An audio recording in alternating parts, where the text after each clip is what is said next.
Einen wunderschönen guten Morgen zur Persönlichkeitsentwicklung auf Borisch. Die Andrea hat sich am Samstag gewünscht und hat gesagt, kannst du nicht einmal irgendwas zum Thema Blockaden beseitigen machen? Blockaden beseitigen in 3 Minuten? Und jede Blockade ist doch irgendwie anders, haben wir gedacht, also das, wenn ich schaffe, dann kann ich echt zaubern. Meine Damen und Herren, ich kann zaubern. Ich habe mich nämlich am Sonntag in aller Herrgottsfrüh ans Chiemsee-Ufer hingeguckt und habe mich gefragt, gibt es denn beim Thema Blockaden irgendeine Art von gemeinsamen Nenner? Ja, gibt's.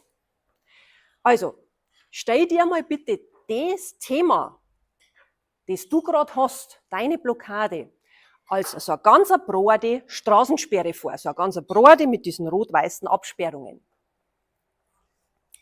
Da kommst du also schon mal nicht durch. Und wenn jetzt irgendwas nicht so hinhaut, wie du das gern hättest, was macht denn dann der gemeine Bayer mal? Schimpfen, aufregen, ganz genau. Und was siehst du, wenn du in einen aufgewühlten See reinschaust? Nix.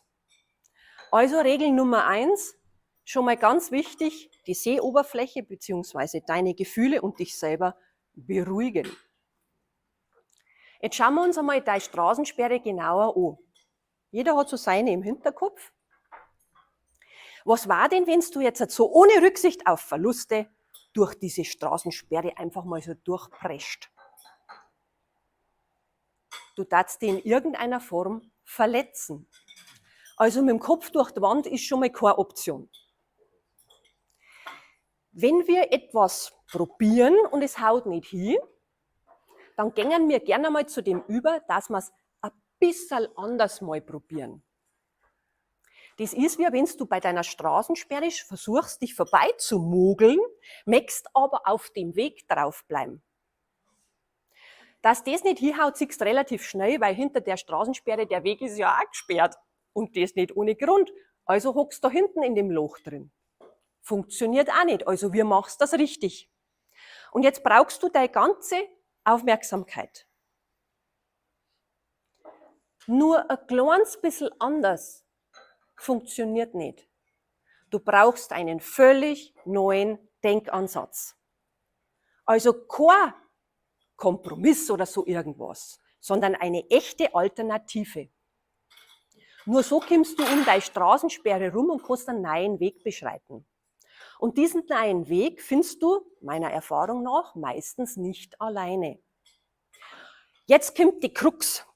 Frag bitte nicht deinen besten Spätzl oder deine beste Freundin, weil du die sonst immer fragst. Weil wir nämlich ganz gerne mal die Menschen fragen, die uns nahestehen, die aber meistens mit dem Thema, das ich gerade habe, überhaupt nichts am Hut haben. Und deswegen ist es ungefähr so hilfreich, wie wenn du einen Pinguin fragst, wie ihm das Fliegen so gefällt. Also, such dir jemand, der das Thema schon überwunden hat. Der kann dir neue Ansätze liefern. Such dir jemanden, der das beruflich macht. Oder. Noch einmal, du brauchst keine Abwandlung deines Vorgehens, sondern du brauchst einen völlig neuen Denkansatz. Mit dem schaffst du es, deine Straßensperre großräumig zum Umfahren und dann hast du die Bahn auch frei. Der Wolfgang Ambros sagt so schön, und ich werde alles dafür geben, dass ich das morgen erreicht habe, von dem ich heute nur träume.